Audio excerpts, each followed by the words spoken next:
तो बच्चों आपके लिए जेई मेंस के प्रीवियस ईयर सवाल लेके आया हूँ selected units and dimensions chapter से स्टार्ट करने वाले हैं। आज 20 डायमेंशन फॉर्मूले के क्वेश्चंस हैं इस वीडियो में। 20 क्वेश्चन आपको एरर्स के कराऊंगा और 20 क्वेश्चंस आपको vernier caliper, screw gauge, spherometer, measuring instruments के कराऊंगा।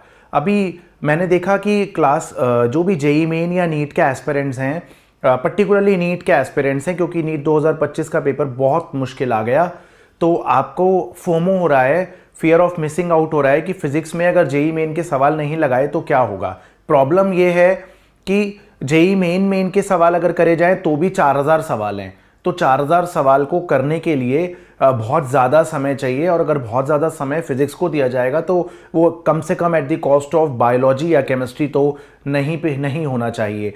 तो मैं इसलिए ये वाली सीरीज़ आपके लिए लाया हूँ जिसमें हम जेई मेंस के प्रीवियस ईयर डिस्कस करेंगे और मोर और लेस सारे इंपॉर्टेंट प्रीवियस ईयर क्वेश्चंस को मैं डिस्कस करूँगा। एवरेज तौर पे एक चैप्टर के 40-50 क्वेश्चन के आसपास, ठीक है। अगर 250 क्वेश्चन है एक चैप्टर के अंदर तो उसमें से 50 बढ़िया क्वेश्चन को सेलेक्ट करके जिसमें सारा चैप्टर कवर अप हो जाए वो आपके साथ डिस्कस करूँगा। आइए स्टार्ट करते हैं जेई मेंस के PYQ की सीरीज़। तो देखिए सवाल है, in the equation x plus A upon Y square into Y minus B equal to R T. X pressure है, y वॉल्यूम है, r आपको पता है gas constant, t must be temperature, ठीक है बालकों। The physical quantity equivalent to a upon b is, तो a upon b के बराबर कौन सी फिजिकल क्वांटिटी है। तो यहां पर कॉन्सेप्ट क्या लगेगा, कॉन्सेप्ट लगेगा, बताइए, प्रिंसिपल ऑफ होमोजेनिटी। क्या होता है वो, सिर्फ उन्हीं फिजिकल क्वांटिटीज को ऐड या सब्ट्रैक्ट किया जा सकता है बालकों जिनका सेम डायमेंशनल फॉर्मूला हो। मल्टीप्लिकेशन डिवीजन अलग अलग का किया जा सकता है, एडिशन और सब्ट्रैक्शन उन्हीं फिजिकल क्वांटिटीज का किया जा सकता है जिनका डायमेंशनल फॉर्मूला सेम हो, ठीक है। तो x का और पूरा a अपॉन वाई स्क्वायर का डायमेंशन फॉर्मूला सेम है, ठीक है बालकों। x का डायमेंशन फॉर्मूला और पूरा का पूरा a अपॉन वाई स्क्वायर का डायमेंशन फॉर्मूला सेम है, क्योंकि x में a upon Y square add हो रहा है, और y का डायमेंशन फॉर्मूला और b का भी सेम है, क्योंकि y से b सब्ट्रैक्ट हो रहा है बालकों, RT की कोई जरूरत नहीं है, ठीक है। तो y में से b सब्ट्रैक्ट हो रहा है, y वॉल्यूम है ना, y वॉल्यूम है, तो b भी आपका वॉल्यूम ही होगा, L क्यूब होगा। आपको निकालना क्या है सवाल में बालकों, आपको निकालना है a अपॉन b। आप समझ चुके हैं कि b जो है वो L क्यूब है, बस मेहनत करनी है a निकालने की, ठीक है। आइए, x आपका प्रेशर है। प्रेशर क्या होता है, प्रेशर होता है, देखिए थोड़ा सा बेसिक से कराऊंगा मैं इनको। ये वीडियो जो है जेई एस्पिरेंट्स के लिए भी इंपॉर्टेंट है, नीट एस्पिरेंट्स के लिए भी इंपॉर्टेंट है, 11th स्टडिंग के लिए भी, 12th स्टडिंग के लिए भी, 12th पास आउट के लिए भी, ठीक है। तो करेंगे हम यहाँ पर बेसिक लेवल से जिससे कि सबको समझ आ जाए। प्रेशर होता है फोर्स अपॉन एरिया। फोर्स का डायमेंशन फॉर्मूला बच्चों, फोर्स का डायमेंशन फॉर्मूला ml/t-2, एरिया का L स्क्वायर, है ना। तो ये आ गया सॉल्व करके ml-1t-2, ये बच्चों x है। x क्वेश्चन में बोला है कि x प्रेशर है। आइए लिख देता हूं, तो ये क्या है बताइए ना, ml-1, हाँ जी बिल्कुल सही, t-2 सही है, is equal to a। Y square क्या है बताइए, l की पावर 6 हो जाएगा। अब तो a क्या आ रहा है सॉल्व करके क्विकली देखिए, a हमारा आ रहा है बालकों ml5t-2 इंडीड, है ना, ml5t-2 आ रहा है। a आ चुका है, b आ चुका है, a अपॉन b निकालना है बच्चों। आइए क्विकली करते हैं। वैसे ये वॉन डेर वाल्स इक्वेशन होती है p plus a upon V square into V minus B equal to R T, है ना।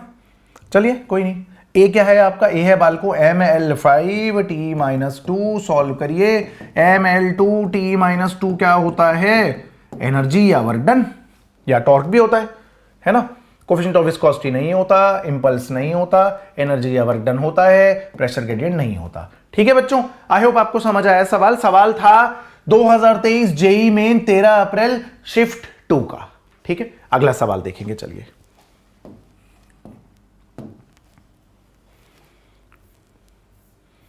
बहुत ही ज्यादा प्यारा सवाल है बच्चों अगला हमारा, बहुत ही प्यारा सवाल। ये है हमारा आपका सवाल, रुक जाइए, ये हमारा सवाल है बालकों 2022 जेई मेन 28 जून शिफ्ट 2 का, ठीक है। आइए सवाल देखते हैं। वेलोसिटी और एक्सेलरेशन दे रखा है दो सिस्टम ऑफ यूनिट्स में, उनके बीच का रिलेशन है v2 का और a2 का रिलेशन है, ठीक है। क्या है रिलेशन, v2 बालकों है ठीक है, n upon M square into में v1, और क्या है a2 बराबर है a1 डिवाइडेड बाय mn, मानो या ना मानो, बिल्कुल सही है बालको। ठीक है, here mn are constants, the relation for distance and time in two systems respectively are। आइए वेलोसिटी और एक्सेलरेशन के साथ खेलना है और वेलोसिटी और एक्सेलरेशन का इस्तेमाल करके डिस्टेंस और टाइम बनाना है। कैसे बनेगा सुनिए। वेलोसिटी क्या होती है, मीटर पर सेकंड होती है ना। वेलोसिटी की यूनिट मीटर पर सेकंड, एक्सेलरेशन की यूनिट मीटर पर सेकंड स्क्वायर। परफेक्ट है बच्चों। अगर मैं वेलोसिटी को एक्सेलरेशन से डिवाइड कर दूं, अगर कर दूं ऐसा, तो वेलोसिटी को एक्सेलरेशन से डिवाइड करने पे सेकंड आ जाएगा, पर सेकंड, 1 अपॉन पर सेकंड मतलब सेकंड। तो अगर आपको टाइम की यूनिट निकालनी है तो velocity must be divided by the acceleration. मेरा बात आपको दिमाग में चमक रही होगी। आइए वेलोसिटी को एक्सेलरेशन से डिवाइड करिए, v2 डिवाइडेड बाय a2 क्या होगा बच्चों, ये होने वाला है n upon M square G into v1 G into a1 divided by mn। Perfect है यार बिल्कुल। v2 बाय a2 क्या होता है, v2 बाय a2 क्या होता है, ये होता है टाइम t2। ये क्या आ रहा है जल्दी बताओ।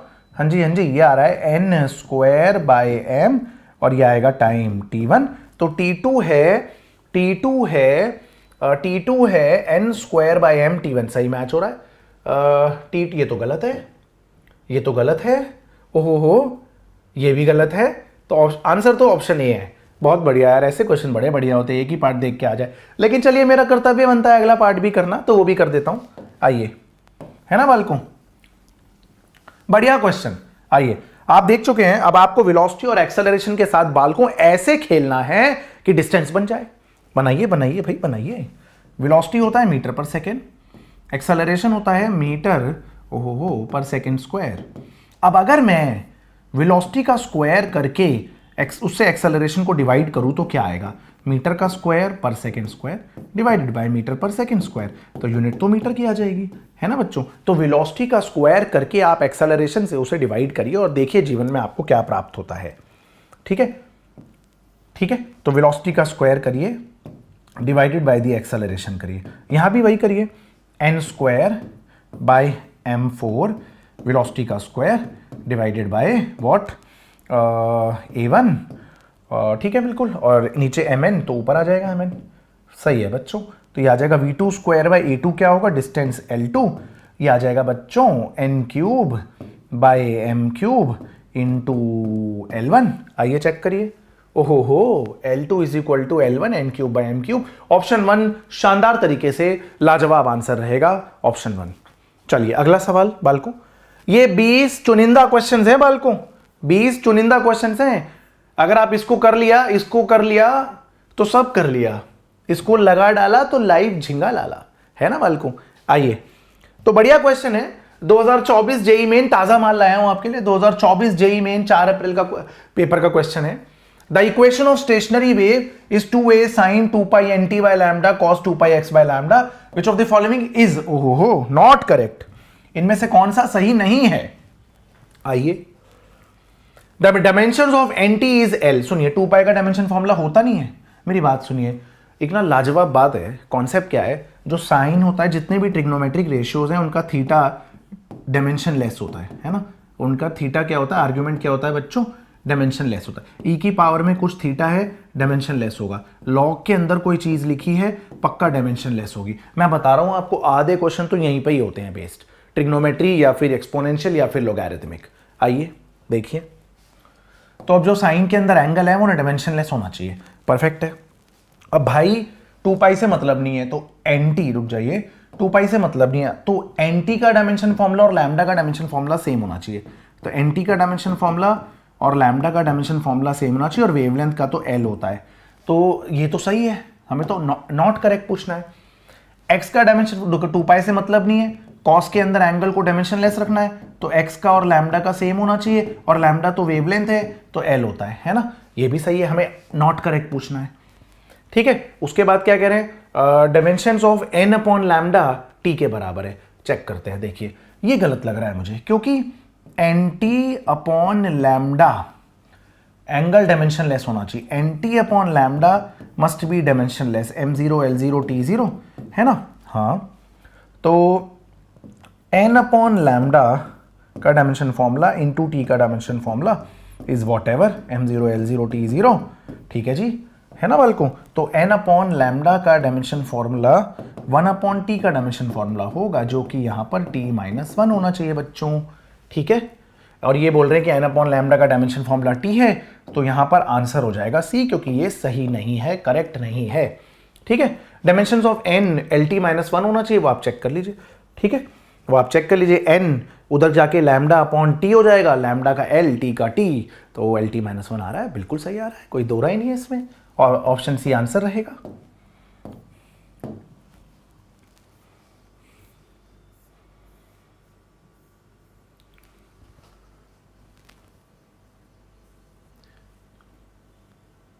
आइए बच्चों अगला सवाल देखते हैं। तो बालकों आइए अगला सवाल देखते हैं, अगला सवाल क्या बोल रहा है हमसे। 2023 जेईई मेन का सवाल है, ठीक है। ऐसा नहीं है कि मैं लेटेस्ट लेके आया हूं, पुराने सवाल भी आ जाते हैं, जो बढ़िया लगे ना, मुझे लगे सेलेक्टेड, हाँ कुछ माल है, कुछ मामला है, कुछ मसाला है, उन्हीं को लेके आया हूं आपके लिए, है ना। आइए, if velocity of light c, universal gravitational constant capital G and Planck's constant h को फंडामेंटल ले लिया जाए, चूजन एज फंडामेंटल क्वांटिटीज, तो मास का डायमेंशन फॉर्मूला क्या होगा। आइए, क्या दिक्कत है। तो हम बोलते हैं मास डिपेंडेंट है स्पीड ऑफ लाइट की पावर a पे, ठीक है। ऐसा करते हैं, इसको पावर स्पीड ऑफ लाइट की पावर p लिख देते हैं, यूनिवर्सल ग्रेविटेशनल कांस्टेंट की पावर q और प्लैंक्स कांस्टेंट की पावर r। परफेक्ट है यार, है ना। अब देख लीजिए आप, के वे छोड़िए, ऐसे लिख देता हूं। लेफ्ट साइड का डायमेंशन फॉर्मूला m आएगा, M0 L0 T0, speed of light जल्दी बताइए, LT-1 p, है ना। यूनिवर्सल ग्रेविटेशनल कांस्टेंट का निकाल लीजिए, ये होता है यूनिट याद कर लीजिए, न्यूटन मीटर स्क्वायर पर किलोग्राम स्क्वायर, कैपिटल जी की यूनिट होती है। न्यूटन क्या होता है, केजी मीटर पर second square into metre square divided by, मानो या ना मानो, केजी स्क्वायर। तो m-1 L3T-2, है ना, m-1 L3T-2, ठीक है। और प्लैंक्स कांस्टेंट की यूनिट होती है joule into second, joule into second, तो जूल होता है ml2T-2, सेकंड से मल्टीप्लाई करोगे तो t की एक पावर बढ़ जाएगी, ml2T-1 हो जाता है प्लैंक्स कांस्टेंट। सही है बच्चों। अब हमें ये इक्वेशन सॉल्व करनी पड़ेगी, तो मैं इक्वेशन सॉल्व ना करके कुछ और चालाकी करने की कोशिश करता हूं। m L0 T0, हाँ जी, m की पावर देखिए जरा भाई, ध्यान से देखिएगा, -q g प्लस r, सही है। l की पावर उठा लीजिए p g plus 3q g plus 2r, बिल्कुल सही। t की पावर उठा लीजिए यहां से, -p g minus 2q minus r, है ना। अब आप देख लीजिए यहाँ पर इक्वेशंस क्या क्या बन रही हैं बालकों, क्विकली देखिए इक्वेशंस क्या क्या बनती है। पावर्स इक्वेट करिए दोनों तरफ, खटाखट खटाखट, पॉज करके आप खुद भी कर सकते हैं ट्राई, है ना। -q प्लस r जो है वो 1 के बराबर है भाई, इधर m की पावर 1 है यार, ठीक है। और p plus 3q plus 2r हमारा 0 के बराबर है, चेक कर लें, ठीक है बच्चों। -p माइनस 2q जी, हमें क्या बनाना था, t बनाना था, है ना। तो t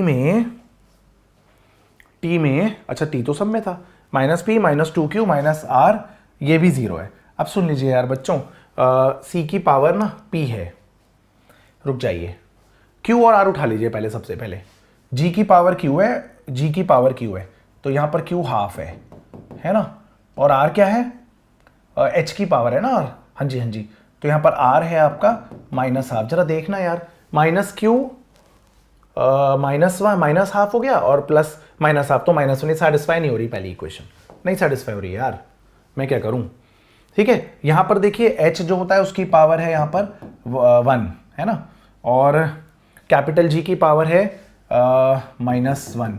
अब चेक करिए, ये भी सेटिस्फाई नहीं कर रहा भाई, ये भी नहीं कर रहा सेटिस्फाई, ठीक है। कोई एक ही क्वेश्चन सेटिस्फाई करके देख लीजिए ना, एक तो करेंगे कम से कम, होनी तो तीनों चाहिए सेटिस्फाई, है ना, लेकिन एक भी ना हो रही तो फिर क्या फायदा।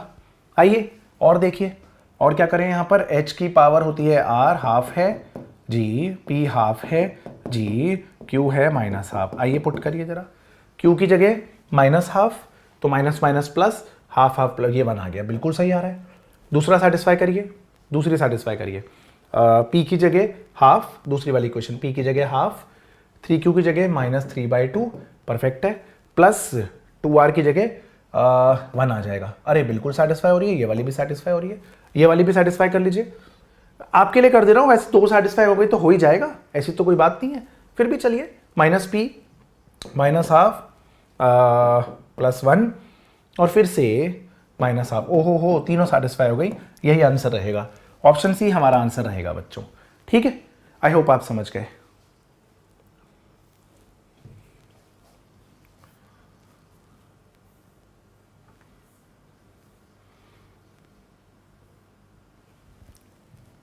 आइए बालकों, अगला सवाल देखते हैं। अगला सवाल क्या कह रहा है? अगला सवाल हमसे बोलता है कि एक सर्कल की इक्वेशन ये होती है, सच में होती है, मैथ्स में हम पढ़ते हैं, है ना। Where A is radius, A radius है, अच्छा। If the equation is modified, अगर हम सेंटर सर्कल का ओरिजिन जो है ना, ओरिजिन हम सर्कल का सेंटर लेते हैं तो ये इक्वेशन होती है। अगर सर्कल का सेंटर कहीं और है तो वो चेंज हो जाती है इक्वेशन, यही बोल रहे हैं वो, ठीक है। अदर देन 0 0 अगर ओरिजिन अगर सेंटर होता है तो करेक्ट, तो ये उस सर्कल की इक्वेशन हो जाती है x माइनस ए टी का whole square y minus t by b का whole square is equal to a square. Then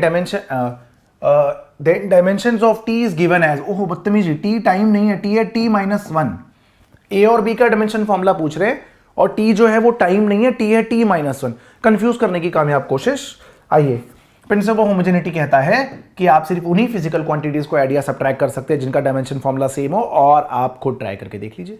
अब मैंने बता दिया है एक्स का डायमेंशन फॉर्मूला और ए टी का डायमेंशन फॉर्मूला सेम होना चाहिए, है ना। एक्स तो वही है, एक्स और वाई और ए सेम है, डायमेंशन फॉर्मूला सब एल है, ये भी डिस्टेंस है, ये भी डिस्टेंस है, ये भी डिस्टेंस है ना, ठीक है। ए रेडियस है तो एक्स तो एल हो गया जी, एल अपॉन टी हो गया ए। लेकिन लेकिन लेकिन बदमाशी ये है कि टी टाइम नहीं है, टी है t-1, है ना। तो ये आ गया ए का डायमेंशन फॉर्मूला एल टी आ गया। जल्दी देखिए है कोई ऑप्शन?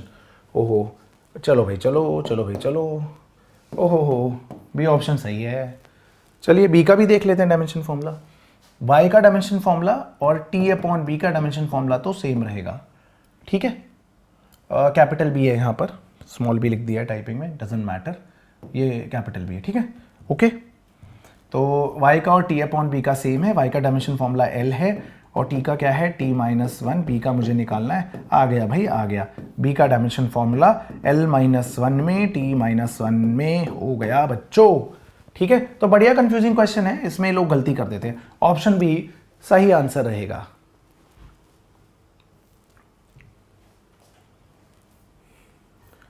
इन क्वेश्चंस को बच्चों करने का एक सही तरीका यह है कि जैसे ही मैं क्वेश्चन में कुछ बोलता हूं, कुछ हिंट बोलता हूं, आप उसे तुरंत पॉज करके तुरंत सॉल्व करिए, नहीं आता तो फिर वीडियो देखिए, है ना। आइए सवाल देखिए बच्चों। अगला सवाल हमसे क्या बोलता है? अगला सवाल हमसे बोलता है कि an expression for dimensionless quantity P, ओहो P प्रेशर नहीं है, P डायमेंशनलेस क्वांटिटी। बदतमीजी देखिए यहाँ पर, P कोई डायमेंशनलेस क्वांटिटी है, वो alpha upon beta log KT by beta x. Alpha beta कोई कांस्टेंट्स है, एक्स डिस्टेंस है, K बोल्ट्जमैन कांस्टेंट है, T टेम्परेचर है। डायमेंशन फॉर्मूला ऑफ अल्फा क्या होगा? ओके ठीक है, तो सुनिए, पहली बात तो ये सुन लीजिए कि P एक डायमेंशनलेस क्वांटिटी है, तो P डायमेंशनलेस क्वांटिटी है। पहली बात तो हिंट देता हूं मैं आपको, आप खुद सॉल्व करिएगा। पहला कॉन्सेप्ट, लेफ्ट साइड में और राइट साइड में डायमेंशन फॉर्मूला सेम होना चाहिए। दूसरा, लॉग के अंदर का जो आर्ग्यूमेंट होता है, लॉग के अंदर जितना बड़ा तमाशा लिखा है वो सारा तमाशा डायमेंशनलेस होता है। तो कॉन्सेप्ट ये है कि लॉग के अंदर जो KT अपॉन बीटा एक्स लिखा है वो डायमेंशनलेस होना चाहिए, तो वहां से बीटा का डायमेंशन फॉर्मूला आप निकालिए और उसके बाद बोलिए कि P तो डायमेंशनलेस है, तो P का डायमेंशन फॉर्मूला और अल्फा बाई बीटा का डायमेंशन फॉर्मूला सेम है। P डायमेंशनलेस है तो एक्चुअली में अल्फा और बीटा का डायमेंशन फॉर्मूला कट के कुछ भी नहीं बच रहा होगा P के लिए, तो अल्फा का और बीटा का डायमेंशन फॉर्मूला सेम है, तो एक्चुअली में जो बीटा का डायमेंशन फॉर्मूला आएगा वही तो आंसर है ना। आइए, तो बेसिकली P डायमेंशनलेस है तो अल्फा का डायमेंशन फॉर्मूला और बीटा का डायमेंशन फॉर्मूला पक्का सेम है, मैं ये बात समझ चुका हूं। दूसरा, लॉग के अंदर का जो आर्ग्यूमेंट है वो डायमेंशनलेस होना चाहिए, तो KT divided by beta x dimensionless होना चाहिए, ठीक है। तो ये हो गया M0 L0 T0, के होता है भाई बोल्ट्जमैन कांस्टेंट होता है gas constant upon Avogadro's number, है ना। तो बोल्ट्जमैन कांस्टेंट होता है, वैसे मैं आपको बता देता हूँ कुछ 1.38 इंटू 10⁻⁻23 जूल प्रति केल्विन, तो एनर्जी अपॉन टेम्परेचर होता है, ठीक है, जूल प्रति केल्विन बोल्ट्जमैन कांस्टेंट। तो ये हो गया ml2 T-2 K-1 और T यहाँ पर टेम्परेचर, तो K बीटा का आपको निकालना है, X का तो L ही है और ये कुछ नहीं है, M0 L0 T0 है, क्योंकि आर्ग्यूमेंट जो है लॉग का वो डायमेंशनलेस होता है। ये K से K तबाह कर दीजिए, K से K तबाह कर दीजिए, एक L से एक L गायब कर दीजिए, तो बीटा तो कुछ नहीं है भाई, फोर्स है, MLT-2 है, बीटा MLT-2 है, ठीक है। यहाँ पर बीटा आ रहा है MLT-2, ऑप्शन सी हमारा सही आंसर रहेगा।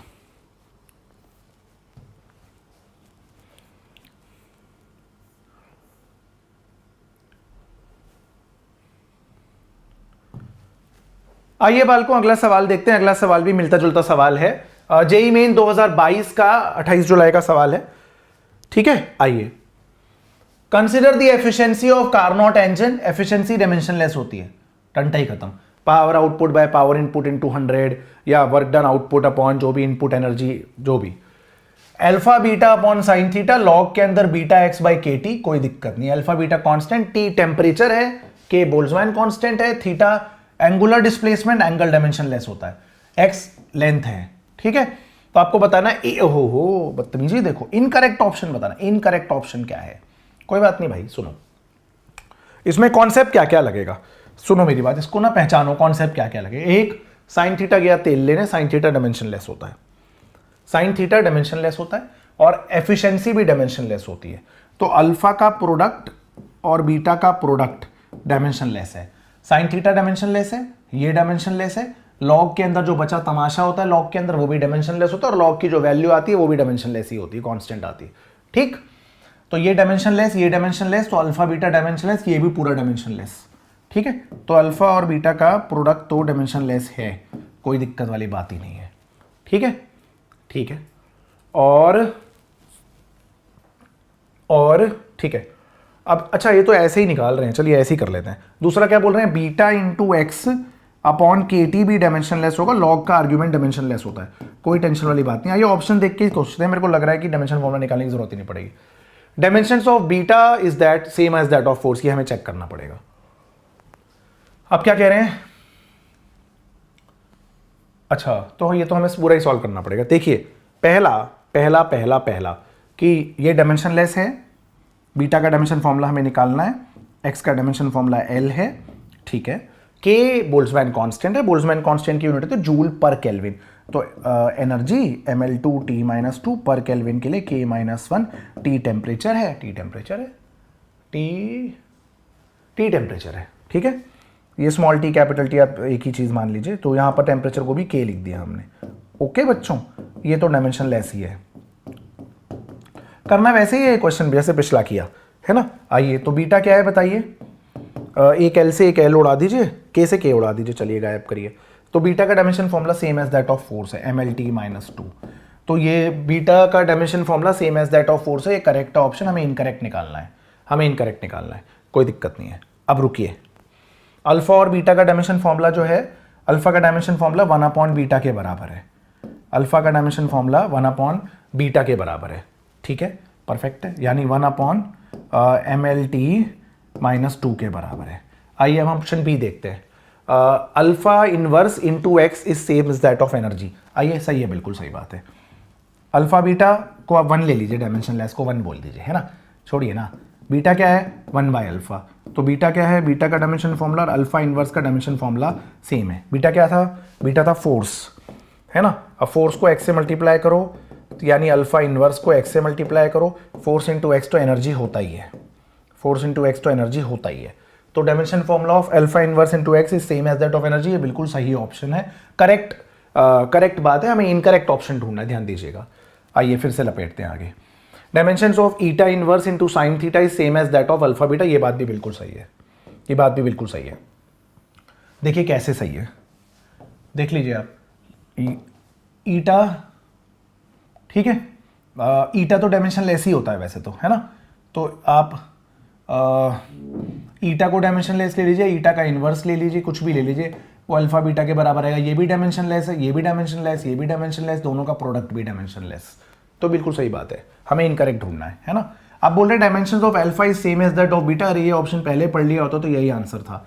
अल्फा और बीटा का प्रोडक्ट डायमेंशनलेस है, दोनों का डायमेंशन फॉर्मूला सेम नहीं है। तो ये हमारा राइट आंसर है, क्योंकि हमें बताना था इनमें से इनकरेक्ट बात कौन सी है। ओके, आइए अगला सवाल करेंगे। मुझे लगता है कि ये सवाल में मैं हिंट दे के छोड़ सकता हूं, या आप खुद कर सकते हैं, है ना। ऐसा सवाल हमने 2 कर लिए, एक और आप कर सकते हैं, है ना। पेपर मुझे तो देना नहीं है, आपको देना है। आइए बालको, an expression of energy density. ये एनर्जी डेंसिटी क्या होती है भाई? हिंट दे रहा हूं, हिंट, आंसर नहीं निकालूंगा, नहीं निकालूंगा मतलब नहीं निकालूंगा। एनर्जी पर यूनिट वॉल्यूम, ठीक है, अल्फा अपॉन बीटा। तो अल्फा अपॉन बीटा की dimension formula energy per unit volume का है। ये सब डायमेंशनलेस होता है, तो अल्फा इंटू एक्स अपॉन के टी, साइन के अंदर का जो एंगल है वो डायमेंशनलेस होता है, m0 l0 t0, ठीक है। एक्स डिस्प्लेसमेंट है, के बोल्ट्जमैन कांस्टेंट है, टी टेम्परेचर है। डायमेंशन फॉर्मूला निकाल लीजिएगा। कैसे निकालेंगे? एनर्जी का ml2 t-2 divided by volume का l3 बालको, अल्फा का डायमेंशन फॉर्मूला अपॉन बीटा का डायमेंशन फॉर्मूला। यहां पे अल्फा का निकल आएगा, मैं बता चुका हूं आपको 3600 बार, हम 2 क्वेश्चन में पिछले भी कर चुके हैं। बोल्ट्जमैन कांस्टेंट यूनिट जूल्स पर केल्विन इनटू टेम्परेचर यानी इनटू केल्विन, तो नीचे जूल बचेगा, ऊपर मीटर है, एक्स है। अल्फा का डायमेंशन फॉर्मूला निकालिए और अल्फा का डायमेंशन फॉर्मूला पुट करके आप यहां पर बीटा का भी निकाल लीजिए और फिर चेक कर लीजिए कि क्या आंसर रहेगा बच्चों। यहां पर इन्होंने टेम्परेचर को थीटा लिया हुआ है, राइट। तो ये क्वेश्चन मैं छोड़ देता हूं, आपके हिस्से का काम रहेगा, ठीक है। 2022 जेईई मेन 27 जुलाई के पेपर का क्वेश्चन है।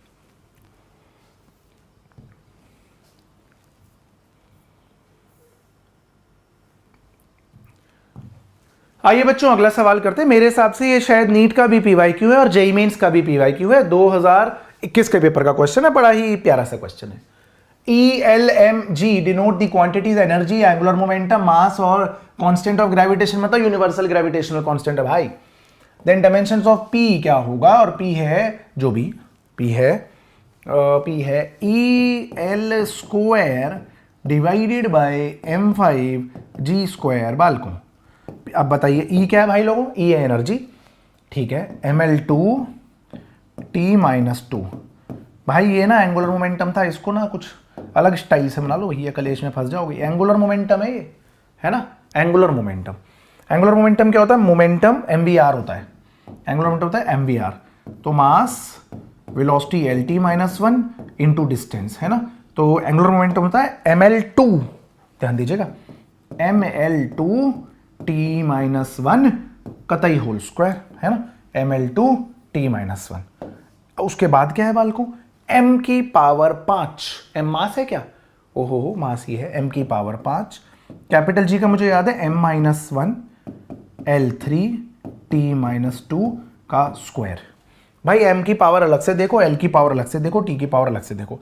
m की पावर 1 और m की पावर 2, m की पावर 3, नीचे m की पावर 5 और m की पावर -2 मिला के m की पावर 3 हो जाएगा। तो भैया m की पावर 3 से m की पावर 3 तबाह हो जाएगा, m की पावर 0 रहेगा। l की पावर 2, ओहो, l की पावर 4, l की पावर 6, नीचे भी l की पावर 6, l की पावर 0 रहेगा। t की पावर -2, t की पावर -2, नीचे भी t की पावर -4, t की पावर 0 रहेगा। डायमेंशनलेस क्वांटिटी है भाई, भाई डायमेंशनलेस है। ऑप्शन डी हमारा बिल्कुल करेक्ट आंसर रहेगा, है ना। आइए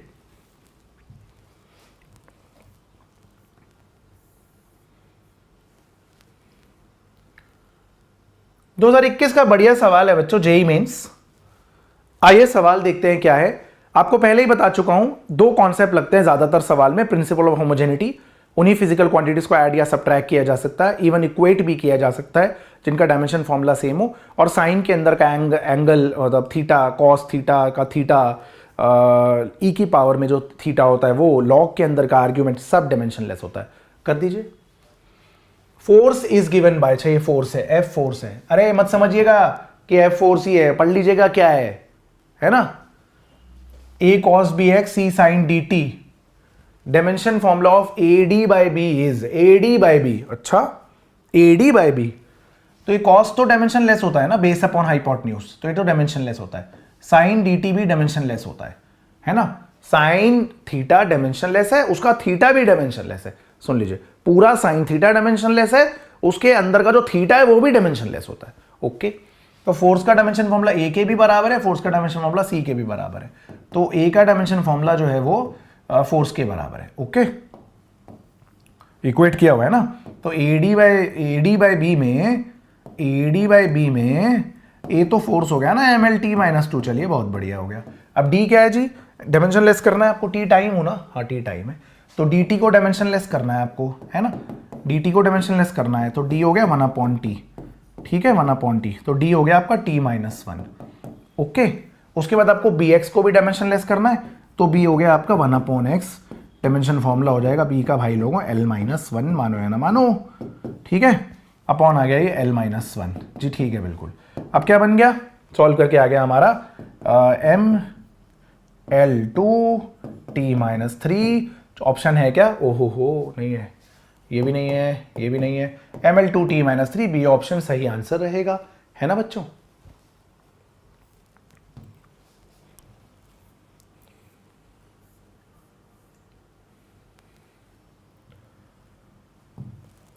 आइए बच्चों, काफी प्यारा सवाल है, काफी प्यारा सवाल, 2021 जेईई मेन का सवाल है, ठीक है, 25 फरवरी पेपर 2, ठीक है। If E is the electronic charge, C is the speed of light in free space, H is Planck's constant, तो जो ये क्वांटिटी दिख रही है आपको, इसका डायमेंशन फॉर्मूला क्या है, ठीक है, सुनिए। तो क्वांटिटी क्या है, रुक जाइए, E स्क्वायर, हाँ जी, डिवाइडेड बाय 4πε0 जी into Planck's constant into speed of light. अच्छा, तो मुझे थोड़ी सी दिक्कत कर रहा है ये, तो मैंने क्या करा, मैंने लिखा इसको E square by 4πε0, r square से डिवाइड, आर स्क्वायर से मल्टीप्लाई कर दिया, मर्जी मेरी है, मैं क्या करूं, है ना, आर स्क्वायर से डिवाइड मल्टीप्लाई कर दिया। तो कूलम्स लॉ पता है ना, क्या होता था कूलम लॉ में, फोर्स, दो इलेक्ट्रॉन के बीच का फोर्स क्या है, Q1 Q2 bye 4πε0 into are square, बोल दो, है ना। तो ये तमाशा क्या हो गया, फोर्स हो गया, हाँ फोर्स हो गया भाई, बिल्कुल हो गया। ये क्या हो गया, ml-t-2 हो गया बालकों, ये क्या है बालकों, एल स्क्वायर है, ओहो हो, मल्टीप्लाई करना है भाई, एल स्क्वायर। प्लैंक्स कांस्टेंट क्या होता है, जूल इंटू सेकेंड होता है, जूल इंटू सेकेंड, तो ml2 में t मल्टीप्लाई कर दो तो t-1, स्पीड ऑफ लाइट करता है lt-1 होता है, काटा पीटी करो, देखो क्या बनता है, ध्यान से देखना भाई, m से m तो गायब हो गया है, l की पावर 3 आ रही है ऊपर, नीचे भी l की पावर 3 ही आ रही है, बहुत बढ़िया, ओहो t की पावर -2, नीचे भी t की पावर -2, तो ये तो m0 l0 t0 हो गया, ठीक है बच्चों, ये हो गया आपका ऑप्शन डी। याद रखिएगा, इन्हें बड़ा बढ़िया चीज़ होती है, एक फिजिकल क्वांटिटी होती है, एक कांस्टेंट होता है ई स्क्वायर तो है ना, अपॉन 2ε0 hc, 2ε0 hc, पाई तो गया तेल लेने, इसको बोलते हैं इसकी वैल्यू होती है 1/137, ये कहलाता है फाइन स्ट्रक्चर कांस्टेंट। क्या होता है ये, होता क्या है, अरे जो speed of electron in first Bohr orbit होती है ना, 1/137 टाइम्स स्पीड ऑफ लाइट होती है, इसको बोलते हैं फाइन स्ट्रक्चर कांस्टेंट, ये डायमेंशनलेस क्वांटिटी है। स्पीड ऑफ इलेक्ट्रॉन इन पहली Bohr orbit, speed of light का डिवाइडेड बाय 137 होता है ये 137 फाइन स्ट्रक्चर कांस्टेंट की वैल्यू होती है, इसी की वैल्यू, ऑलमोस्ट इसकी वैल्यू, डायमेंशनलेस फिजिकल क्वांटिटी है, ठीक है, ऑप्शन डी रहेगा सही आंसर। आइए बच्चों, अगला सवाल देखते हैं हम।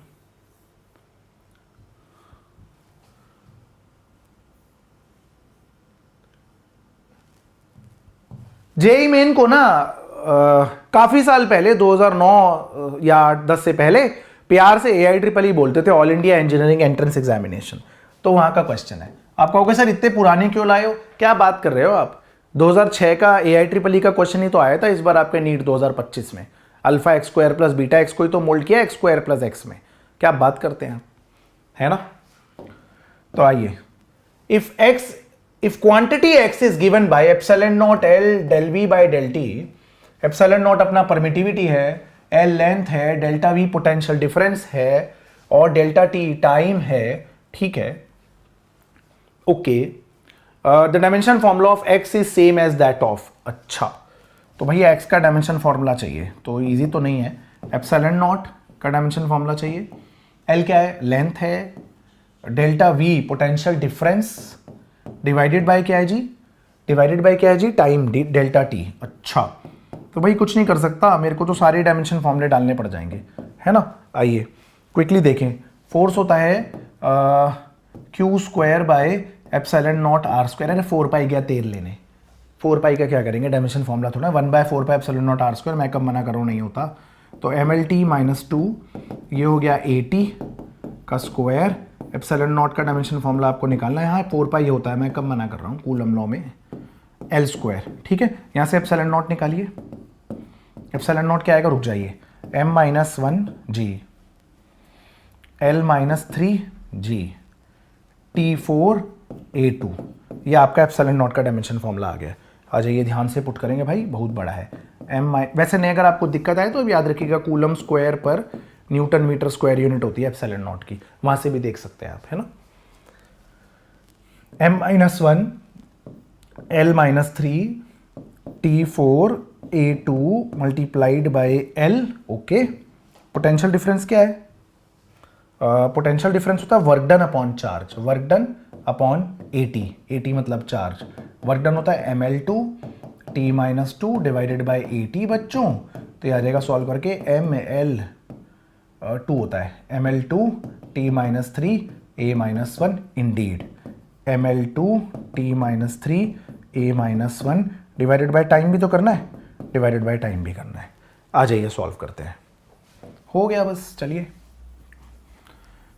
तो बच्चों मैंने यहां से इसलिए स्टार्ट किया क्योंकि इसकी वेटेज बहुत तगड़ी है चैप्टर की, है ना। जेईई मेंस में भी है, एडवांस में भी है, नीट में भी है, सब जगह पर है, तो स्टार्ट तो वहीं से करना चाहिए भाई। M-1 से तो M कैंसिल होता नजर आ रहा है, ओहो अच्छा, t की पावर 4 बन रही है, इधर t की पावर ये भी 4 ही -4 बन जाएगी, बहुत बढ़िया। ये L की पावर 3 और ये भी L-3, भाई ये भी तबाह हो गया, बचा क्या, A2 इंटू A-1, तो ये तो A आ गया सॉल्व करके, एम्पियर मतलब इलेक्ट्रिक करंट है भाई लोगों, करंट डी ऑप्शन आ गया भाई लोगों, इलेक्ट्रिक करंट। ठीक है, आइए बालकों अगला सवाल देखते हैं, जेईई मेंस का PYQ, जेईई एडवांस का PYQ, बढ़िया है। जेईई एडवांस 2015 का प्रीवियस ईयर क्वेश्चन है बालकों। इज आर करेक्ट, ये मोर देन वन ऑप्शन है, कोई बात नहीं, देखिए नीट में पूछा नहीं जा सकता क्या, पूछा जा सकता है। 4 चीजें लिख दी, बोला कौन सा करेक्ट है, ए और बी करेक्ट है, ABD करेक्ट है, ACD करेक्ट है, BCD करेक्ट है। आपको पता ही है ये जेईई के इस टाइप के क्वेश्चन से इंस्पायर होकर क्वेश्चन बना रहे हैं आजकल। तो more than one option correct है भाई लोगों, more than one option correct. आइए ट्राई करते हैं बालकों, ठीक है। इन terms of potential difference, V potential difference है भाई, I इलेक्ट्रिक करंट है, एप्सिलॉन नॉट क्या होता है आप जानते हैं, म्यू नॉट क्या होता है आप जानते हैं। एप्सिलॉन नॉट होता है absolute permittivity of vacuum, mu naught absolute permeability of vacuum, small c speed of light है। ओके, तो इनमें से कौन सी इक्वेशंस डायमेंशनली करेक्ट है। देखिए एक ऑप्शन तो यही है कि आप इन सबका डायमेंशन फॉर्मूला लिख दीजिए और सारे के सारे चेक कर डालिए, कोई टेंशन वाली बात नहीं, उसमें भी कोई दिक्कत वाली बात नहीं है ना।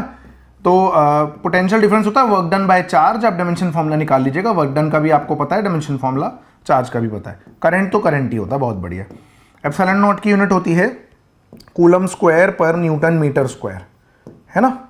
तो ये आता है आपका M-1, ठीक है, और आता है ये रुक जाइए लिख ही देता हूँ, L-T4A2 होता है ना, ये लिख देता हूँ आपके लिए, कूलम स्क्वायर पर न्यूटन मीटर स्क्वायर। कूलम होता है करंट इनटू टाइम, है ना, न्यूटन होता है kg मीटर पर सेकंड स्क्वायर और फिर से मीटर स्क्वायर। तो ये आ जाएगा आपका IT का स्क्वायर है ना। तो M-1 परफेक्ट है, L-3 बिल्कुल सही, T4A2 है ना, M-1 L-3 T4A2। तो एक तो यही तरीका है कि M-1 है ना, L-3 T4A2, ठीक है बच्चों। म्यू नॉट का मुझे याद नहीं रहता, तो म्यू नॉट को याद करने के लिए ना आपके पास तरीका है कि आप ऐसा करिए कि स्पीड ऑफ लाइट रिमेंबर कर लीजिए। स्पीड ऑफ लाइट जो है ना वो होती है 1/रूट में म्यू नॉट एप्सिलॉन नॉट, ठीक है, 1/रूट म्यू नॉट एप्सिलॉन नॉट होती है स्पीड ऑफ लाइट। ओके बच्चों, स्पीड ऑफ लाइट इज 1/रूट म्यू नॉट एप्सिलॉन नॉट, तो स्पीड ऑफ लाइट का स्क्वायर होगा 1/म्यू नॉट एप्सिलॉन नॉट। अब आपको म्यू नॉट चाहिए तो speed of light epsilon not into speed of light का स्क्वायर हो गया। अरे एप्सिलॉन नॉट क्या होगा, रुकिए, 1 एप्सिलॉन नॉट क्या होगा, m1 l3 t-4 a-2 Indeed divided by speed of light क्या होगी, lt-1 का होल स्क्वायर। वही जरा देखो म्यू नॉट क्या आ रहा है बालकों, ध्यान से देखना है, वहां पर m आ गया, ओहो बिल्कुल आ गया, m आ गया, ऊपर l³ है, नीचे l² है, l बच गया, ऊपर t-4 है, नीचे t-2, तो t-2 और ये क्या था, a-2 है भाई, a-2 है, a-2, ठीक है बालकों। और स्पीड ऑफ लाइट क्या है, lt-1 है। तो बच्चों मैंने डायमेंशन फॉर्मूला लिख ही दिया है ना, पांचों का डायमेंशन फॉर्मूला दे रखा है, आप इसको वेरीफाई कर लीजिए कि कौन सा सही है कौन सा गलत है। तो एक तो तरीका ये है, दूसरा तरीका कुछ और सोचते हैं, देखिए ये तो ऑब्वियस तरीका है ना, ये तो हम सबको पता ही है, ठीक है। दूसरा तरीका हम कुछ और भी सोचते हैं कि क्या हम कुछ और सोच के कर सकते हैं, तो देख लेते हैं बिना इतने सारे डायमेंशन फॉर्मूला लिखे। तो हाफ li² और हाफ cv² एनर्जी होती है, मुझे ये कुछ ऐसा रिजेंबल कर रहा है, म्यू नॉट, देखिए कोफिशिएंट ऑफ सेल्फ इंडक्शन के अंदर म्यू नॉट आता है ना, और हाफ cv² में कैपेसिटेंस में एप्सिलॉन नॉट आता है, तो एनर्जी और एनर्जी तो इक्वली होते हैं, तो एनर्जी हाफ li² और हाफ cv² बराबर होती है, एनर्जी तो एनर्जी है, डायमेंशनली तो बराबर ही होती है ना, ठीक है। ठीक है, तो L क्या होता है, mu naught n² area by length, अरे वाह, इंटू I², ये epsilon naught area by distance into v²। सुन लीजिए, बहुत बढ़िया, नंबर ऑफ टर्न्स का कोई डायमेंशन फॉर्मूला नहीं है, एरिया से एरिया उड़ा दीजिए, लेंथ और d का डायमेंशन फॉर्मूला सेम है भाई लोगों, n का कोई डायमेंशन फॉर्मूला नहीं होता, n का कोई डायमेंशन फॉर्मूला नहीं होता, नंबर ऑफ टर्न्स है, तो म्यू नॉट I² और एप्सिलॉन नॉट v² का डायमेंशन फॉर्मूला सेम आ गया। नंबर ऑफ टर्न्स का होता नहीं, L और D एक ही बात है, काट दिया डायमेंशनल फॉर्मूले के हिसाब से, एरिया एरिया काट दिया, है ना, तो पहला ऑप्शन तो परफेक्ट आ गया, बिल्कुल परफेक्ट, कोई दो राय नहीं है। अच्छा, जब सुन लीजिए एक और बात, जब epsilon not v² mu naught I² के बराबर है ना, तो mu naught I epsilon not v ये बराबर नहीं हो सकते, ये हो ही नहीं सकते फिर, है ना, क्योंकि आप समझ गए मैं क्या बोलना चाह रहा हूं, है ना। वैसे भी यहां पर भी एप्सिलॉन नॉट v² जब म्यू नॉट I के बराबर है तो ये भी इक्वल नहीं हो सकते, आप करके देख लीजिए, पक्का इक्वल नहीं आएंगे, वो देख के ही समझ में आ रहा है ना। आगे देखिए कहानी क्या है बालकों, और एक और रह गई ऑप्शन, वो और चेक करना है, I is equal to epsilon naught CV, C speed of light है यहाँ पर, तो मेरे को ऐसा लगता है कि हम I is equal to charge upon time का कॉन्सेप्ट यूज करते हैं। चार्ज होता है capacitance into voltage by time, सही है बिल्कुल यार, और कैपेसिटेंस होता है epsilon naught area by distance upon time into voltage. सुनिए, एरिया बाय डिस्टेंस लेंथ हो जाएगा और लेंथ अपॉन टाइम स्पीड हो जाएगा, उसको स्पीड ऑफ लाइट भी लिख सकते हैं, डायमेंशनली तो कर रहे हैं हम, C speed of light into V, तो I एप्सिलॉन नॉट CV बिल्कुल सही है, C, A और C दोनों सही ऑप्शन रहेंगे बच्चों। उम्मीद है आपको समझ आया, जाहिर सी बात है कि ये तो एक तरीका है ही जिससे सारा क्वेश्चन हो ही जाता, मैंने सोचा कि चलिए कुछ और भी सिखाने की कोशिश करता हूं, राइट।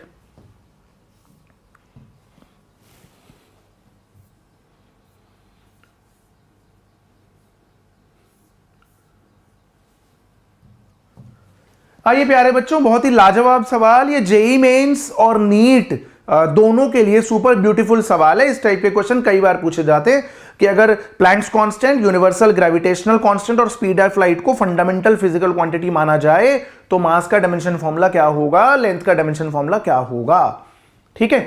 तो देखिए एक तो तरीका यही है, मेथड 1 तो वही है जो आप जानते हैं, और कोई ऑप्शन नहीं है, देखिए मेथड 1 तो यही होता है, और मुझे नहीं पता कि मेथड 2 से हम कामयाब होंगे या नहीं होंगे, जीवन में ट्राई करने में क्या ही जाता है ना। तो एक तो ये होता है कि भाई इन्होंने बोला है कि Planck's constant, speed of light और ग्रेविटेशनल कांस्टेंट को फंडामेंटल यूनिट लिया जाए तो लेंथ और मास की यूनिट किस पे प्रोपोर्शनल होगी, एक से ज्यादा ऑप्शन करेक्ट हैं, जेई एडवांस 2015 का सवाल है। आइए बालकों, तो मास जो है वो डिपेंडेंट है प्लैंक्स कांस्टेंट पे, वो डिपेंडेंट है स्पीड ऑफ लाइट पे, वो डिपेंडेंट है यूनिवर्सल ग्रेविटेशनल कांस्टेंट पे, ठीक है बच्चों। अब आप 3 इक्वेशन बना लेते हैं MLT में, पावर्स इक्वेट कर करके निकाल लेंगे ABC की वैल्यूज, तो क्लियरली मास किस पे डिपेंडेंट है आ जाएगा, है ना। आप जानते हैं ना क्या करना है, बताने की जरूरत तो नहीं है। प्लैंक्स कांस्टेंट क्या होता है, ml2 t-1 speed of light lt-1, है ना, और universal gravitation constant m-1 l3, याद रखिए ना, न्यूटन मीटर स्क्वायर पर किलोग्राम स्क्वायर, तो m-1 न्यूटन के अंदर 1 मीटर आ जाता है, किलोग्राम मीटर पर सेकेंड स्क्वायर, एक और किलोग्राम स्क्वायर नीचे था, मीटर स्क्वायर भी है, तो केजी का -1 L cube T -2 M-1 L3 T -2 रहेगा बालकों, ठीक है, पावर C। अब मेरी बात सुन लीजिए, मैं क्या बोलना चाह रहा हूं, मैं बोलना चाह रहा हूं कि M की जो टोटल पावर्स का सम वो 1, L की पावर्स का सम 0, T की पावर्स का सम 0, ABC सॉल्व कर लीजिएगा, है ना, कर लीजिएगा। और L में भी ऐसे ही करना है, लेंथ डिपेंडेंट प्लैंक्स कांस्टेंट पे, स्पीड ऑफ लाइट पे और यूनिवर्सल ग्रेविटेशन कांस्टेंट पे, है ना। आइए कुछ और तरीके से भी सोचते हैं कि क्या हम कर पाएंगे, हो सकता है नहीं भी कर पाए, है ना। तो ये एक तरीका था, जो कन्वेंशनल मेथड है वो तो यही है। देखिए अगर आपको कभी दिक्कत आए तो बेस्ट मेथड तो यही है, बेस्ट मेथड तो यही है जो मैंने किया था, अभी लिखा। देखिए सब में रूट तो आ ही रहा है, ठीक है।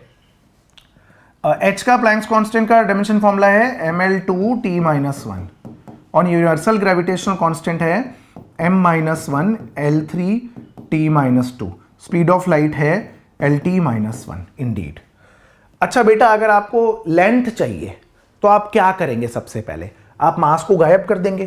भाई लेंथ चाहिए तो आप मास नहीं चाहिए ना, बेसिकली सिर्फ लेंथ चाहिए, मास भी नहीं चाहिए, इनफैक्ट टाइम भी नहीं चाहिए। तो आपको इन तीनों इक्वेशंस को यूज करके आइडियली आपको अगर लेंथ निकालना है तो मास और टाइम को गायब करना है। तो आइए सबसे पहले मास को पकड़ लेते हैं। मास को क्यों पकड़ लेते हैं भाई? आसान है ना यार, H और G मल्टीप्लाई करते ही तबाह हो जाएगा ना मास।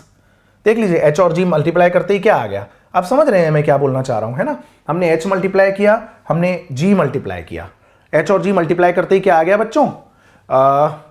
देख लिया आपने क्या बोलना चाह रहा हूं मैं, है ना। M गायब हो गया, ये आ गया L की पावर 5, हाँ जी, L की पावर 5 आ गया जी, और T की पावर में -3 आ गया। सही है, बिल्कुल सही है। अब क्या करना है आपको? अब आपको इससे T भी गायब करना है, अब आपको इससे T भी गायब करना है। तो T कैसे गायब करेंगे? तो भाई T की पावर -1 है, नीचे T की पावर -3 ले आए अगर आप, तो गायब हो जाएगा। तो नीचे आप C³ से डिवाइड कर दीजिए। तो अब क्या होगा?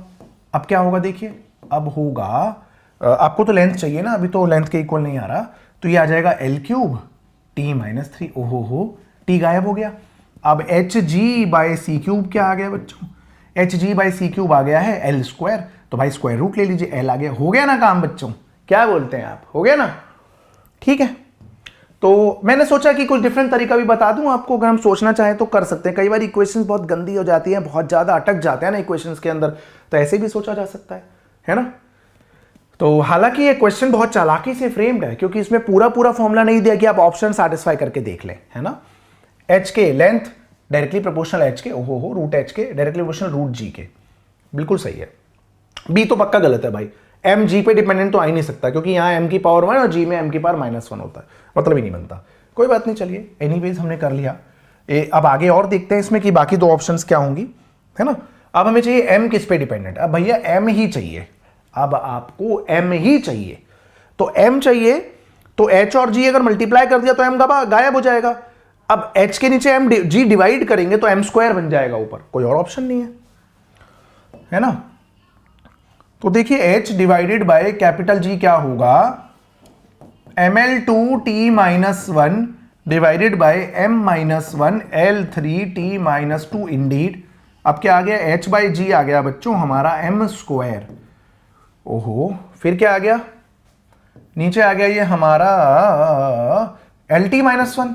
सही है, बस एक LT -1 गायब करना है, M² बचेगा, स्क्वायर रूट तो लिया ही जा सकता है। तो ऐसा करिए, स्पीड ऑफ लाइट से मल्टीप्लाई कर दीजिए। अब क्या होगा? M² into LT -1 divided by LT -1, खट खट खट, स्क्वायर रूट ले लीजिए, बस अब खत्म हो गया। रूट के अंदर HC/G ना बालकों M के बराबर है। भाई साहब स्टैंडर्ड रिजल्ट भी याद कर लेंगे तो कोई गलत बात नहीं होगी, बहुत ज्यादा इंपॉर्टेंट है, बहुत ज्यादा इंपॉर्टेंट। तो M प्रोपोर्शनल है स्क्वायर रूट ऑफ C के, M proportional square root of G के हो ही नहीं सकता। ACD करेक्ट ऑप्शन रहेगा। लाजवाब सवाल है बच्चों।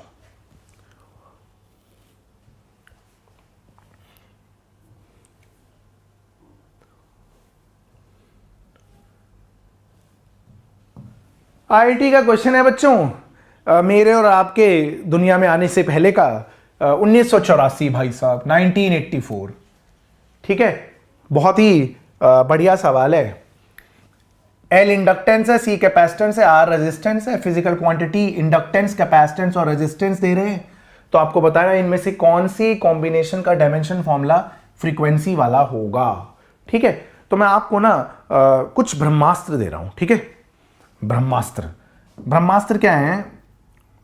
ब्रह्मास्त्र, ब्रह्मास्त्र क्या है आपके पास? ब्रह्मास्त्राज, बहुत सारे ब्रह्मास्त्र हैं। ठीक है, तो कुछ ऐसे फॉर्मूले हैं 11वीं 12वीं के अंदर जिनसे डायमेंशनल एनालिसिस के तगड़े दिखने वाले क्वेश्चन आसान हो जाते हैं। उन्हें कैसे किया जा सकता है, देखिए याद रखिएगा। पहला, आर और सी का प्रोडक्ट टाइम होता है। आर और सी का प्रोडक्ट करेंगे तो टाइम आता है, dimension formula. L upon R भी टाइम कांस्टेंट होता है, रूट एल सी भी टाइम होता है। ठीक है, एक ये ब्रह्मास्त्र। दूसरा, speed of light electric field upon magnetic field होता है, और ये 1 अपॉन अंडर रूट में म्यू नॉट एप्सिलॉन नॉट भी होता है। ये बड़े पॉपुलर है यार। ठीक है, उसके बाद आप जानिए, अगर आपको पता है तो ये याद रखिए कि रेजिस्टेंस का डायमेंशन फॉर्मूला याद ही रख लीजिए आप, M1 L2 T-3 A-2, M1 L2 T-3 A-2। अब रेजिस्टेंस पता है तो कैपेसिटेंस निकल आएगा, अगर रेजिस्टेंस पता है इंडक्टेंस निकल आएगा। रेजिस्टेंस, कैपेसिटेंस और इंडक्टेंस में आप कैपेसिटेंस को ऐसे याद रख लीजिए, है ना, energy half C V square, या फिर ये याद रखिए energy density, energy divided by volume, है ना। ये 12वीं क्लास के फॉर्मूले, half epsilon naught electric field का स्क्वायर, या फिर B square by 2 mu naught. ठीक है बच्चों, ये 4-5 ऐसे फॉर्मूले हैं जो बार बार आपको दिखेंगे। और एक और मैंने आपको जो स्टार्टिंग में बताया था, याद करिए भाई, साइन थीटा भी और साइन के अंदर का थीटा भी डायमेंशनलेस होता है। ई की पावर में जो भी है वो डायमेंशनलेस होता है। लॉग पूरा डायमेंशनलेस होता है, लॉग के अंदर जो लिखा है वो भी डायमेंशनलेस होता है। ठीक है, उम्मीद है आप समझ गए। ये 4-5 चीजें जो है ना फ्रीक्वेंटली यूज होती रहती है चैप्टर्स के अंदर, फ्रीक्वेंटली इस डायमेंशन फॉर्मूले में यूज होती रहेंगी। आइए वापिस आ जाते हैं। ये तो वही है हमारा, मैंने आपको बताया आर सी टाइम होता है, आर इंटू सी का डायमेंशन फॉर्मूला टाइम होता है। जब आप वो करते हैं ना चार्जिंग और डिस्चार्जिंग ऑफ कैपेसिटर, ठीक है, तो Q is equal to Q naught 1 minus e की power minus t by r c होता है। तो टी और आर सी का डायमेंशन फॉर्मूला सेम होता है। एल अपॉन आर भी टाइम होता है, याद रख लीजिए, काम आएंगे आपको, बहुत ही स्टैंडर्ड रिजल्ट्स हैं। रूट एल सी भी आपका टाइम होता है एल सी ऑसिलेशंस में।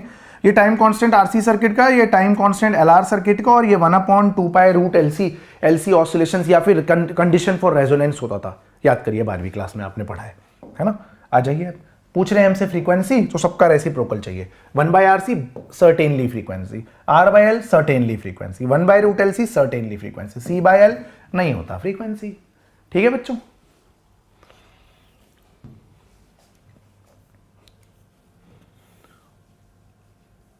देखिए भाई आईआईटी वाले तो आईआईटी वाले ही होते हैं। हम कितने ही चालाक क्यों बन जाएं, दे आर चालाकर, दे आर मोर चालाकर देन अस। पेपर बनाने वाले को हल्के में मत लीजिएगा। जेई 2022 एडवांस का सवाल है और ऐसा बना रखा है कि मेहनत करनी ही पड़ जाएगी।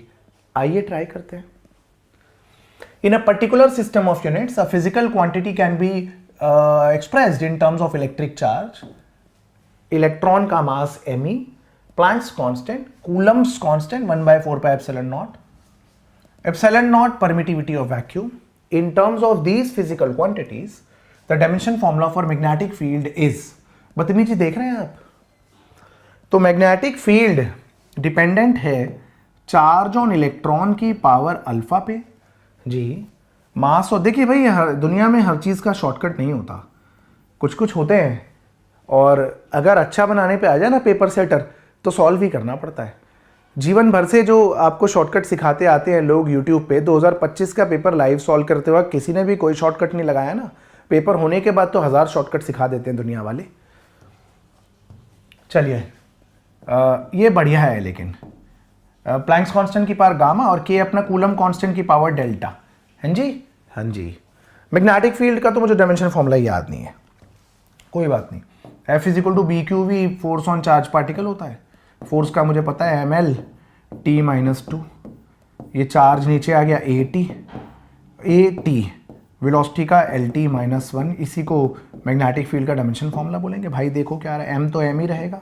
ओहो, T नीचे वाला गायब कर दो, T से T-1 गायब हो गया, m, अरे भाई साहब L भी गायब हो गया, MT-2 A-1, M T minus two A minus one, check कर लें। फोर्स का M L T minus two, charge का A T, L T minus one, T minus one से टी गायब, एक एल से एक एल गायब, बिल्कुल सही। M T minus two A minus one magnetic field है, M T minus two A minus one, है ना। ठीक है, अब सुनिए क्या होने वाला है यहां पर। अब आपको सारे डायमेंशन फॉर्मूले लिखने पड़ेंगे ना बालकों, देखिए क्या होगा। ठीक है, तो देखिए, तो यहां पर क्या होगा। अब हमारा चार्ज ऑन इलेक्ट्रॉन तो कूलम्ब होता है एटी की power alpha, mass of electron mass ही होता है power beta, Planck's constant ml2 joule into second होता है, ml2 t माइनस वन की पावर गामा। कूलम्ब्स कांस्टेंट का यूनिट क्या होती है, न्यूटन मीटर स्क्वायर पर कूलम्ब स्क्वायर, है ना, न्यूटन मीटर स्क्वायर पर कूलम्ब स्क्वायर। कोई बात नहीं, तो ये आ जाएगा आपका न्यूटन होता है केजी मीटर प्रति second square into metre square, और ये कूलम्ब स्क्वायर तो है। कूलम्ब को भी एटी में लिखना पड़ेगा भाई, है ना, ये भी तो एटी होता है, करंट इनटू टाइम। तो क्या आएगा, ये आ जाएगा m1, ठीक है। हाँ, न्यूटन m1 मीटर स्क्वायर है बच्चों, m1 L3 d, उसके बाद t minus four a minus two, ठीक है, क्लियर है बच्चों। m1 L3 t minus four a minus two. अब देख लीजिए कैसे आया, किलोग्राम के लिए m1 आ गया, metre into metre square metre cube L cube हो गया, नीचे सेकंड स्क्वायर और टी स्क्वायर सेकंड टी की पावर 4 हो गया, तो टी की पावर -4 ए की पावर -2 हो गया। ठीक है बच्चों, अब पावर इक्वेट करनी है, ऑप्शन ही नहीं है भाई, एडवांस का सवाल है, कुछ तो करना पड़ेगा। वो अलग बात है कि आप सोल्यूशन देख ले, बना ले, उसके बाद कोई शॉर्टकट बना ले, अलग बात है। तो पावर इक्वेट करिए पहले तो। अभी तो इक्वेशन ही नहीं बनी है। एम एल जीरो है यार, टी -2 है, ए -1 है, ध्यान से बनाना भाई। m की पावर है इधर में बीटा प्लस गामा, इधर डेल्टा था भाई, प्लस डेल्टा। अच्छा, l की पावर इधर क्या है, कुछ नहीं है, इधर है 2 gamma plus 3 delta. Indeed t की पावर क्या है भाई लोगों, t की पावर अल्फा, t की पावर माइनस गामा, t की पावर -4 डेल्टा। ठीक ही लग रहा है अभी तक तो। a की पावर क्या है बालकों, a की पावर है हमारी अल्फा -2 डेल्टा। पावर इक्वेट करनी पड़ेगी भाई लोगों, है ना। आइए, तो सबसे पहली इक्वेशन बनेगी beta plus gamma plus delta, beta plus gamma plus delta 1 के बराबर। निकालना क्या, alpha plus beta plus gamma. हाय अल्फा भी निकल आता, तो इक्वेशन सॉल्व करनी पड़ेंगी अल्फा के लिए। 2 गामा प्लस 3 डेल्टा 0 के बराबर। सही लग रहा है।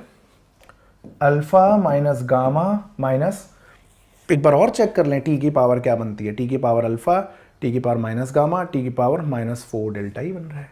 -4 डेल्टा इक्वल टू क्या, इक्वल टू -2, और अल्फा -2 डेल्टा इक्वल टू -1।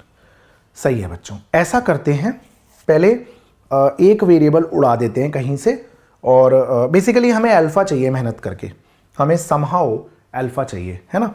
तो एक तरीका ये हो सकता है कि हम दो इक्वेशन अल्फा और डेल्टा में ही रख लें और सीधे अल्फा निकालें। क्यों अल्फा चाहिए, क्योंकि beta plus gamma plus delta में एक बार अल्फा ऐड कर दूंगा, काम खत्म हो जाएगा। आइए सुनिए मेरी बात, ठीक है। तो अब हम क्या करने वाले हैं, अब हम यहाँ पर जगह बनाने के लिए इरेज करने वाले हैं।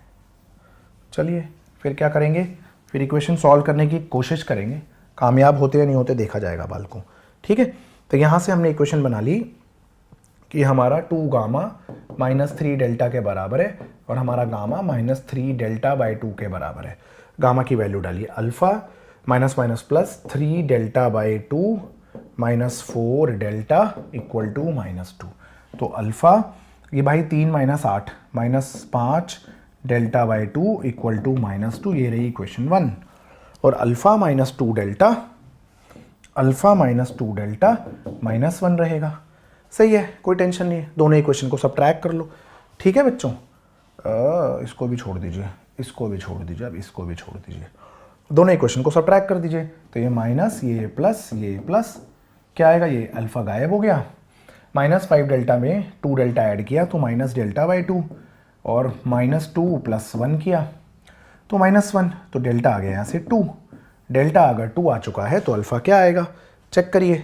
तो अल्फ़ा माइनस डेल्टा 2 है, -4 = -1, अल्फ़ा की वैल्यू 3 आ गई। बीटा गामा डेल्टा तो 1 था ही, इसमें अल्फ़ा ऐड कर दिया तो चारों का सम 4 के बराबर है बच्चों, 4। ठीक है, ये हमारा प्यारा सा आंसर है। बढ़िया सवाल है भाई, मजाक थोड़ा ना हो रहा है। आप इसके लिए ट्रिक शॉर्टकट वॉटकट भी बनाएंगे ना तो उतनी ही देर लग जानी है अल्टीमेटली।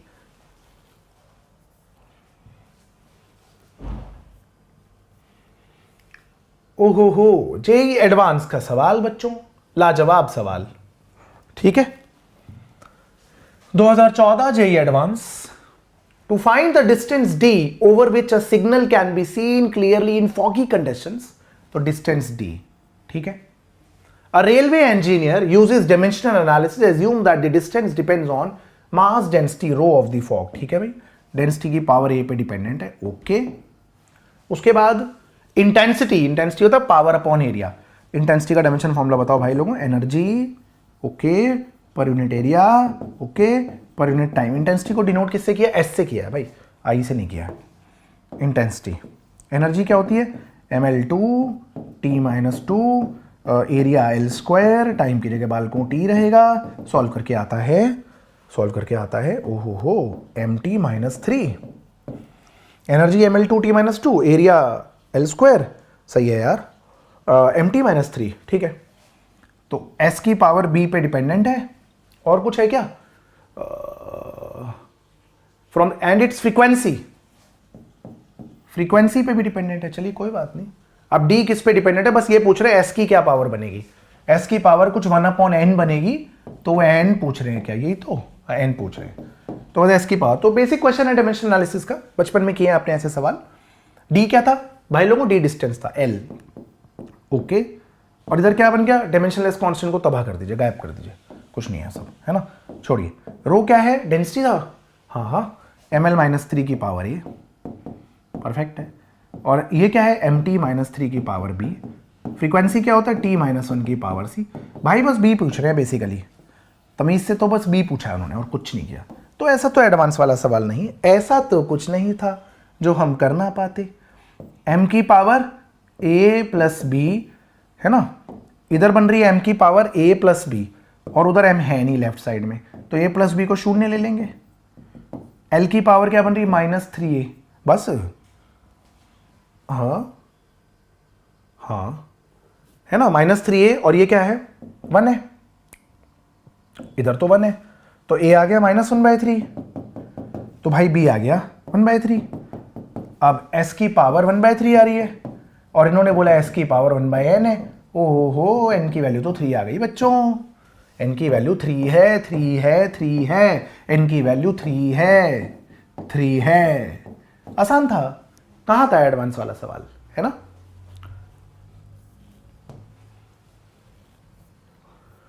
आइए, अब तो जेई मेन आ गया, 2023 जेई मेन 2024 में रिपीट कर दिया। ऐसा तो कुछ रिपीट करने वाला सवाल लग नहीं रहा है देखने में।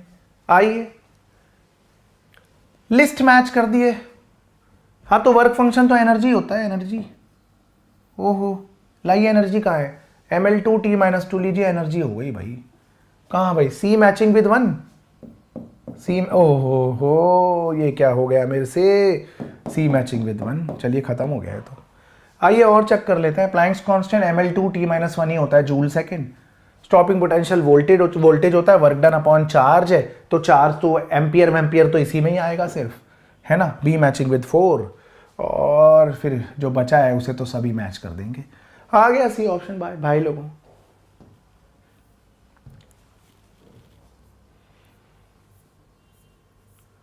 डायमेंशनल एनालिसिस का अगला सवाल 2013 जेई मेन का सवाल है बालकों, आइए लपेटते हैं। ओहो, अच्छा, प्लैंक्स कांस्टेंट से बहुत प्यार है भाई इन लोगों को। ml2 t-1 होता है, जूल इंटू सेकेंड होता है, एनर्जी को टाइम से मल्टीप्लाई कर देना, है ना, h न्यू होता है ना, तो energy is equal to h nu, frequency 1/टाइम, टाइम उधर ले जाना, और क्या है। तो सी मैचिंग विद p देखना जरा। ओहो हो, तो चालाक हो गए, सी मैचिंग विद p 3 ऑप्शन में है, चल एक तो गायब हुआ। अब ए का क्यू एस आर, ए और कर लो भाई, ए और कर लो, हो गया काम। चलो बोल्ट्जमैन कांस्टेंट क्या होता है? Boltzmann constant gas constant divided by Avogadro number. अब गैस कांस्टेंट क्या होता है? यूनिट होती है इसकी जूल प्रति केल्विन प्रति मोल। मोल का कोई डायमेंशन फॉर्मूला नहीं होता, मोल का कोई मोल नहीं है, ऐसे तो बहुत मोल है, ठीक है। तो एनर्जी हो गया ml2T-2, पर केल्विन के लिए K-1 आ जाएगा भाई लोगों, ml2T-2 K-1, ml2T-2 K-1, A matching with S, A matching with S, option B सही रहेगा, ठीक है बच्चों। कोफिशिएंट ऑफ विस्कोसिटी ऐसे निकाल लीजिएगा 6 pi eta r v, Stokes formula से। Force, coefficient of viscosity, radius, velocity आ जाएगा ml-1T-1, ठीक है, उम्मीद है। थर्मल कंडक्टिविटी निकालना है तो heat energy upon time, rate of flow of heat is equal to K thermal conductivity into area into temperature difference.